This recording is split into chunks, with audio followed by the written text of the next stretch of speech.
ഇന്നത്തെ കാലഘട്ടത്തിൽ ഞാൻ ശിശുവാണ്, എനിക്കൊന്നും അറിഞ്ഞോളൂ. സാർ എന്തെങ്കിലുമൊക്കെ അറിയാനോ അങ്ങനെ എന്തെങ്കിലുമൊക്കെ? ഞാൻ ആഗ്രഹിക്കാറുണ്ട്, പക്ഷെ എനിക്ക് കിട്ടാറില്ല. സാർ ഏതെങ്കിലും സെറ്റിൽ വെറുതെ ഇങ്ങനെ പോയി നിന്നിട്ടുണ്ടോ? ഏതെങ്കിലും ഫ്രണ്ട്സിന്റെ മൂവി സെറ്റിൽ എന്തെങ്കിലും ഒക്കെ പോവാറുണ്ടോ? എനിക്ക് സങ്കടം വരും, അല്ലെങ്കിൽ അസൂയ വരും. ഇയാൾ ഇത്ര നന്നായിട്ട് ഷൂട്ട് ചെയ്യണോ. ഇപ്പോഴത്തെ ചെറുപ്പക്കാരൊക്കെ മിടുക്കന്മാരാണ്, എല്ലാവരും, എല്ലാ ക്യാമറമാന്മാരും നല്ല മിടുക്കന്മാരാണ്. അവർ കൂടുതൽ അറിയാം, നമുക്കതിനൊന്നും അറിഞ്ഞൂടാ സത്യം പറഞ്ഞു. അവരുടെ അറിവ് നോക്കുമ്പോ നമുക്കൊന്നുമില്ല. ഇനി സാറ് പറഞ്ഞിട്ടുണ്ട് കൊച്ചില് ഡാൻസ് പഠിച്ചിട്ടുണ്ടെന്ന് പറഞ്ഞിട്ടുണ്ട്, പിന്നെ കഥകളി അരങ്ങേറ്റമൊക്കെ ചെയ്തിട്ടുണ്ടെന്ന് പറഞ്ഞു. എനിക്ക് ഈ യൂത്ത് ഫെസ്റ്റിവല്, അന്നത്തെ കാലത്ത് ആദ്യത്തെ youth festival, state youth festival അന്ന് ട്രിവാൻഡ്രത്താണ് നടന്നത്. ഞാൻ നാട്ടിൽ നിന്ന് വന്നിട്ട് വിഭവോദയം സ്കൂളിൽ തൃശ്ശൂർ പഠിച്ചോണ്ടിരിക്കും. ഇവിടെ വന്നിട്ട് എനിക്ക് ഫസ്റ്റ് പ്രൈസ് കിട്ടിയിട്ട് പോയിട്ടുണ്ട്. ഞാൻ ഡാൻസ് ചെയ്യുമായിരുന്നു. ഈ ഫോക്ക് ഡാൻസ് ആണ് കൂടുതൽ ചെയ്തിട്ടുണ്ട്. പിന്നെ കഥകളി ചെയ്തു. കഥകളി അരങ്ങേറ്റം തൃശ്ശൂര് കൃഷ്ണന്റെ അവിടെ അരങ്ങേറ്റം ചെയ്താണ്. പിന്നെ അങ്ങോട്ട് പോയില്ല, കത്തിയില്ല അങ്ങോട്ട്. വൈഫുമായിട്ടുള്ള സാറിന്റെ ഒരു ബന്ധം എങ്ങനെയാണ്? തല്ലുകൂടുന്നു. അല്ല, നല്ല ബന്ധം, മറ്റത് വേണ്ട, തല്ലുകൂടൽ വേണ്ട. എങ്ങനെയാണ് വൈഫിന്റെ ഒരു സപ്പോർട്ട്? അതായത് ഈ ഒരു സപ്പോർട്ട്, എന്നെ നോക്കണം, അവളെ എന്നെ നോക്കണം, അവര് വേറെ ആരും നോക്കില്ല. അത് ചിലപ്പോ ഞങ്ങൾ അടിയും വെക്കും. ചിലപ്പോ ഇപ്പൊ ഇന്ന് തന്നെ മരുന്ന് കഴിക്കാൻ, മരുന്ന് വെച്ചോ ചോദിക്കും, മരുന്ന് വെച്ചോ ചോദിച്ചോണ്ടിരിക്കും ഇടയ്ക്കൊക്കെ. ഞാൻ കഴിച്ചു എന്ന് പറയും, ചിലപ്പോ കഴിക്കില്ല. എങ്കിലും എന്നെ ഏറ്റവും കൂടുതൽ ഇഷ്ടപ്പെടുന്ന ഒരു വ്യക്തി ജീവിതത്തിലുണ്ടെങ്കിൽ അത് എന്റെ ഭാര്യ തന്നെയാണ്, യാതൊരു സംശയമില്ല. സന്മനസ്സുള്ളവർക്ക് സമാധാനം എന്ന് പറയുന്ന ഒരു മൂവി, അതിലെന്തെങ്കിലും ഒരു രസകരമായിട്ടുള്ള ഒരു ഇത് പറയാമോ? സന്മനസ്സുള്ള സമാധാനം മൊത്തത്തില് രസകരമാണ്.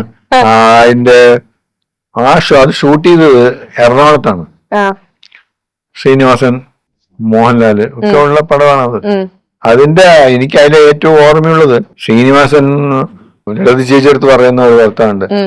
ഇൻസ്പെക്ടർ പുല്ലാണെന്ന് ആരാ പറഞ്ഞത് ചോദിക്കുന്നത്, പുള്ളി തന്നെയാണ് പറഞ്ഞത്. അപ്പൊ ഇവരാണ് പറഞ്ഞത്. ആ ഒരു സീനുണ്ടല്ലോ, അത് അപ്പൊ ഒരു ജീപ്പ് ഇങ്ങനെ വന്ന് നിന്നിട്ട്, ഈ ഓർമ്മയുണ്ട്, ജീപ്പ് ഇങ്ങനെ വന്ന് നിന്നിട്ട് തിരിഞ്ഞു പോണ ഒരു സീനാണ്. ജീപ്പ് നിൽക്കുന്നതിന് മുന്നേ ശ്രീനിവാസൻ ചാടി ഇറങ്ങി വീഴാൻ പോണ ഒരു സീനുണ്ടായിരുന്നു. നമ്മളൊക്കെ ചിരിച്ചു പോയി. ലാലിന് ആ പടം കാണുമ്പോ ലാലിന് ചിരി വന്നിട്ട് ഒരു രക്ഷയില്ലായിരുന്നു. അത് ലാലിന് ചിരിയൊക്കെ അമർത്തിയിട്ട് അങ്ങനെ ഒരുപാട് സംഭവങ്ങൾ ഉണ്ടായിരുന്നു. ഈ ഭാഗ്യവാൻ എന്ന് പറയുന്ന ഒരു പടമുണ്ട് ശ്രീനിവാസൻ സാറിന്റെ, അതിലൊരു വേർഡ് ഉണ്ട്, എന്താ അലഭ്യലഭ്യശ്രീ, എന്തോ ഒരു ജാതകത്തിലെ ഒരു യോഗം ഉണ്ട്. അങ്ങനെ യോഗമൊന്നുമില്ല, ഇല്ല, വെറുതെ മൂവിക്ക് വേണ്ടി ഉണ്ടാക്കിയതാ. അലഭ്യലഭ്യശ്രീ കിട്ടുന്നു, അങ്ങനെ എന്താണ് അതിനർത്ഥം? അതില് ജഗദീഷ് സാറ് അല്ലേ എന്തോ പഴം വിഴുങ്ങുന്ന സീനോ അങ്ങനെ എന്തോ ഒരു സംഭവമൊക്കെ എനിക്ക് ഓർമ്മയില്ല. ഈ ഒരു മൂവിയുടെ എന്തെങ്കിലും ഓർമ്മയുണ്ടോ? ഈ ഭാഗ്യവാൻ എന്ന് പറയുന്ന ഈ മൂവിയുടെ? ഭാഗ്യവാൻ പടം നല്ല കോമഡി പടമായിരുന്നു. അതിങ്ങനെ അയാൾ വിചാരിച്ചൊന്നും അയാൾ കിട്ടില്ല, അപ്പോഴും വേറെ ആൾക്കാർക്ക് കിട്ടുകയും ചെയ്യും. മനസ്സിലായോ കാര്യം വന്നത്? എനിക്ക് കിട്ടില്ല, പക്ഷെ ഞാൻ വിചാരിച്ച വേറെ ആൾക്ക് കിട്ടും. അതാണ് അതിന്റെ മൂവി. നല്ല മൂവി ആയിരുന്നു അത്, പക്ഷെ ആ മൂവിയൊന്നും അങ്ങോട്ട് കത്തിയില്ല. പണ്ടത്തെ പടങ്ങളെല്ലാം ശരിക്കും പറഞ്ഞാൽ ഇപ്പോഴാണ് ആൾക്കാർ അതിലെ ഡയലോഗ്സ് ആകട്ടെ, അല്ലെങ്കിൽ ഏറ്റവും കൂടുതൽ ഹിറ്റാന്ന് ഇപ്പൊ സോഷ്യൽ മീഡിയയിൽ തരംഗമാവുന്നത് പഴയ പടങ്ങളാണ്. നിങ്ങളൊക്കെ ചെയ്തു വെച്ചിട്ടുള്ള ഒത്തിരി പടങ്ങൾ. സന്ദേശം, ഒരു പൊളിറ്റിക്കൽ ഒരു ഇൻസിഡന്റ് വന്നു കഴിഞ്ഞാൽ സന്ദേശം, ഇപ്പൊ ഈ ഇടയ്ക്ക് ഇലക്ഷൻ നടന്ന സമയത്താണെങ്കിലും ഈ സന്ദേശത്തിലെ ഡയലോഗ്സ് ആകട്ടെ, സീൻസ് ആകട്ടെ, എല്ലാം ട്രോളായിട്ടും എല്ലാം സമാധാനം. പഴയ പടങ്ങളിൽ അങ്ങനെ ഒത്തിരി ഡയലോഗ്സ് ചെയ്തു വെച്ചിട്ടുണ്ട്. അതായത് ഇതെല്ലാം നിങ്ങൾ സ്പോട്ടില് സെറ്റ് ചെയ്യുന്നൊക്കെയാണ്? അങ്ങനെയൊന്നുമില്ല, എല്ലാം വളരെ തന്നെയാണ്. ഇപ്പൊ ശ്രീനിവാസനെ മാതിരിയുള്ള ഒരാൾക്ക് ഡയലോഗ് എഴുതാൻ എന്ത് പ്രശ്നം? ശ്രീനിവാസനെ മാതിരിയുള്ള ഒരു പ്രതിഭ, അയാളുടെ ഒരു കഴിവ് ഭയങ്കരമാണ്. അങ്ങനെ ഒരു കഴിവ് ഇനി ഇല്ല ഒരാൾക്ക് എന്ന് വേണമെങ്കിൽ പറയാം. 2009 മുതലാണ് എന്താ പറയാ ഒരു മൂവി എന്നുള്ള രീതിയിലോട്ട് മാറിയത്, ഒരു കരിയർ ബ്രേക്ക് ഒക്കെ എടുക്കാൻ തുടങ്ങി. അതെന്തായിരുന്നു? അങ്ങനെ ഒരു മൂവി അല്ലെങ്കിൽ കുറച്ച് മൂവീസിന്റെ എണ്ണം കുറയാൻ തുടങ്ങി സാർ ചെയ്ത്? ആൾക്കാരെ വിളിക്കാതെ, വെരി സിമ്പിൾ. വേറെ കഴിവുള്ളവർ വന്നു, എന്റെ കഴിവ് കുറഞ്ഞു പോയി, അത്ര തന്നെ, വേറെ ഒന്നും പറയാനില്ല, സത്യമാണ്. അല്ല, അപ്പൊ അങ്ങനെ വരുമ്പോ എനിക്കുള്ള ഇപ്പൊ ഡയറക്ടറായാലും ശരി, എന്നെ കൂടുതൽ ഇഷ്ടപ്പെടുന്ന സംവിധായകന്മാരും അല്ലെങ്കിൽ അതൊക്കെ കുറഞ്ഞു തുടങ്ങി. സത്യൻ അന്തിക്കാട് സാറായിട്ട് ഒത്തിരി മൂവി ചെയ്തിട്ടുണ്ട്. ഓക്കെ, സാറുമായിട്ടുള്ള ഒരു നല്ല ഓർമ്മ പറയാൻ പറഞ്ഞ സാറിന് എന്തായിരിക്കും ഉള്ളത്? ഒരു സൗഹൃദം, നിങ്ങൾ തമ്മിലുള്ള ഒരു സൗഹൃദം. സൗഹൃദം ഉണ്ട് ഇപ്പോഴും, ആ പക്ഷെ ഇപ്പൊ വിളിക്കാറില്ല എന്നുള്ളൂ. നല്ലൊരു ഓർമ്മ ഷെയർ ചെയ്യാൻ പറഞ്ഞു കഴിഞ്ഞാൽ നിങ്ങൾ ഒരുമിച്ച് ചെയ്ത സിനിമകളുടെ. ഒരുമിച്ച് ചെയ്ത എല്ലാ സിനിമകൾക്കും നല്ല നല്ല ഓർമ്മകൾ ഒരുപാടുണ്ട്, പക്ഷെ അതൊന്നും എനിക്ക് ഓർമ്മയില്ല. അതാണ് സത്യം. ഈ ലാലേട്ടൻ അല്ലാണ്ട് വേറെ ഏത് ആർട്ടിസ്റ്റ് ആണ് സാറിന് ഒരു വാവ് ആയിട്ട് തോന്നിയിട്ടുള്ളത്? അതായത് ഇതൊരു ഗംഭീരായിട്ടുള്ള ഒരു നടി അല്ലെങ്കിൽ നടൻ സാറിന് തോന്നി? നടി ഉർവശി തന്നെയാണ്, അതിലൊരു മാറ്റമില്ല. അതൊരു മാറ്റമില്ല. ഒരു സെക്കൻഡ് ഒരു ഓപ്ഷനും കൂടെ പറയാൻ പറഞ്ഞാൽ ആരെ പറയായിരിക്കും ഒരു നടിയിൽ സാറ്? ആരെങ്കിലും എന്നെ ചീത്ത പറഞ്ഞതല്ലേ? സാറിന് ഏറ്റവും ഇഷ്ടപ്പെട്ട, അതായത് ഉർവശി മാം പറഞ്ഞു, ലാലേട്ടനും പറഞ്ഞു, എന്നാലും സാറിന്റെ ഇതിൽ തോന്നിയിട്ടുള്ള വേറൊരു, ഇവരല്ലാണ്ട് വേറെ ആരെങ്കിലും? നടി വളരെ കുറവാ. ആരെയും തോന്നിയിട്ടില്ല? ആരെയും തോന്നിയിട്ടില്ല. ഈ സിനിമയിലെ സൗഹൃദങ്ങൾ എങ്ങനെയാണ്? ശരിക്കും ജെന്വിൻ ആയിട്ടുള്ളതാണോ, അല്ലെങ്കിൽ എന്തെങ്കിലും ഒരു വിശ്വസിക്കാൻ പറ്റില്ല? അതുള്ളതാണ്. അതുള്ള നമ്മളിപ്പോ താൻ തന്നെ ഉണ്ട്, താൻ പറയണതൊക്കെ സത്യമാണോ എന്നുള്ളത് എനിക്ക് അറിയില്ല.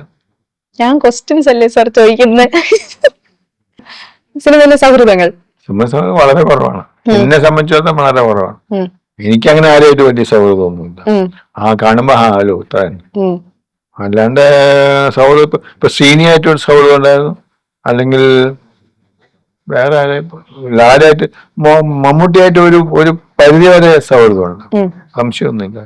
47 വർഷമായി ഓൾമോസ്റ്റ് സാർ ഈ ഒരു കരിയർ തുടങ്ങിയിട്ട്. അത്രയും കഴിയോ? 47 എന്ന് പറയുന്നത് ഏതാണ്ട് കഴിയാറായി. 47 വർഷം എന്ന് പറയുന്നത് ഒത്തിരി അനുഭവങ്ങളുള്ള ഒരു ലൈഫ്. പലതും ഓർമ്മയില്ല, അതാണ് സത്യം.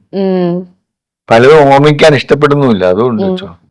സാറിന്റെ ഇപ്പോഴത്തെ ഒരു ജീവിത രീതി എങ്ങനെയാണ്? ഇപ്പൊ എങ്ങനെയാണ് സാറിന്റെ ഒരു ദിവസം?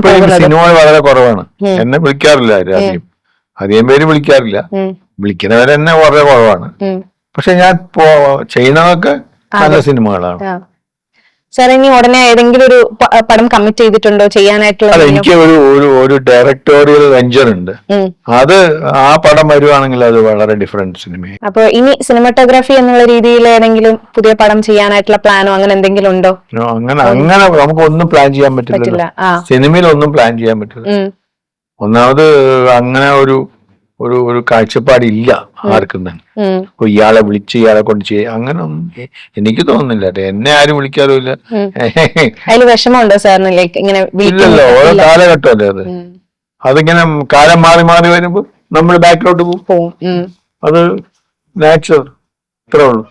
ഈ പുതിയ തലമുറയ്ക്ക് സാർക്ക് ഒരു എന്താ പറയാ, സാറിന്റെ ഒരു അനുഭവം അല്ലെങ്കിൽ ഒരു അഡ്വൈസ് ഷെയർ ചെയ്യണം എന്ന് പറഞ്ഞു കഴിഞ്ഞാൽ സാർ എന്തായിരിക്കും പറയാ? ഈ ഇൻഡസ്ട്രിയിൽ നിൽക്കുന്നവർക്ക് സത്യസന്ധമായിട്ട് നിങ്ങൾ ഷൂട്ട് ചെയ്യുക, സത്യസന്ധമായിട്ട് പരിപാടികൾ ഇടുക, അല്ലെങ്കിൽ പെരുമാറുക, അല്ലെങ്കിൽ മനസ്സ് ഓർക്കുക, അതൊക്കെ ചെയ്യാൻ പറ്റുള്ളൂ. അല്ലാണ്ട് കള്ളത്തരം കാണിച്ചിട്ടൊന്നും സിനിമയിൽ രക്ഷപ്പെടാൻ പറ്റില്ല. നിലവിൽ നടക്കുന്ന വിഷയങ്ങളൊക്കെ കാണാറുണ്ട്, അതായത് ഈ സോഷ്യൽ മീഡിയ സാർ യൂസ് ചെയ്യാറില്ല? യൂസ് ചെയ്യാറുണ്ട്.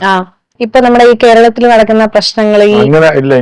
എനിക്ക് ഒരിക്കലും ഒരു എന്താ പറയാ പൊളിറ്റിക്സ് അല്ലെങ്കിൽ അങ്ങനെ എനിക്ക് ഒരു ഇൻട്രസ്റ്റിംഗ് സബ്ജക്ട് അല്ല. പൊളിറ്റിക്സ് താല്പര്യമില്ല. സാറിന് സിനിമയാണ് സാറിന്റെ അൾട്ടിമേറ്റ്? അല്ല, സിനിമ തന്നെയാണ്, മാറ്റമില്ല. സിനിമ ആദ്യം അവസാനവും സിനിമ തന്നെ, അതിനപ്പുറം ഒന്നുമില്ല. സിനിമയിൽ തന്നെ, ഇനിയിപ്പോ സിനിമയിൽ തന്നെ മരിക്കണം എന്ന് മാത്രമേ ആഗ്രഹമുള്ളൂ. ഒരു ദിവസം കാലത്ത് കഴിഞ്ഞിട്ട് ഷൂട്ട് ചെയ്തുകൊണ്ടിരിക്കുമ്പോൾ ഞാൻ മരിച്ചു പോകണം എന്ന് ആഗ്രഹിക്കുന്ന എന്റെ മനസ്സിനകത്തുണ്ട്. എന്റെ ഭാര്യ അടുത്ത് പറഞ്ഞ ഭാര്യ ചീത്ത പറയും, അതെന്തിനാ അതൊക്കെ പറയാൻ പോയത്? കാരണം അവൾക്ക് ഞാൻ മരിക്കണം ഇഷ്ടമല്ലല്ലോ, അവൾക്ക് ഞാൻ ജീവനോടെ ഇരിക്കണം എന്ന് തന്നെയാണ് ഇഷ്ടം. പക്ഷെ എന്നെ സംബന്ധിച്ചിടത്തോളം ഇത് എന്നും ഇയാൾ ഒരു ഓർമ്മ വേണം, നമ്മുടെ ജീവിതം ഇന്ന മാതിരി ആയിരുന്നു എന്ന് ആൾക്കാർക്ക് ഓർമ്മ വേണം.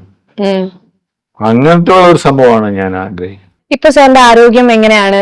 ഇപ്പൊ ഒരു ദിവസം എങ്ങനെയാണ് സാറിന്റെ ഒരു? അല്ല, എനിക്കിപ്പോ അടുത്ത കാലത്ത് ഞാൻ ഒരു വർഷം മുമ്പ് എനിക്കൊരു ഹാർട്ട് ഓപ്പറേഷൻ ചെയ്യേണ്ടി വന്നു. അതിനുശേഷം ഞാൻ ഒന്നും ബാക്ക് അടിച്ചുകൊണ്ടിരിക്കുക, പതുക്കെ. അതിങ്ങനെ മുന്നോട്ട് അതുവരെ പോകുന്നുള്ളത് എനിക്ക് അറിഞ്ഞു.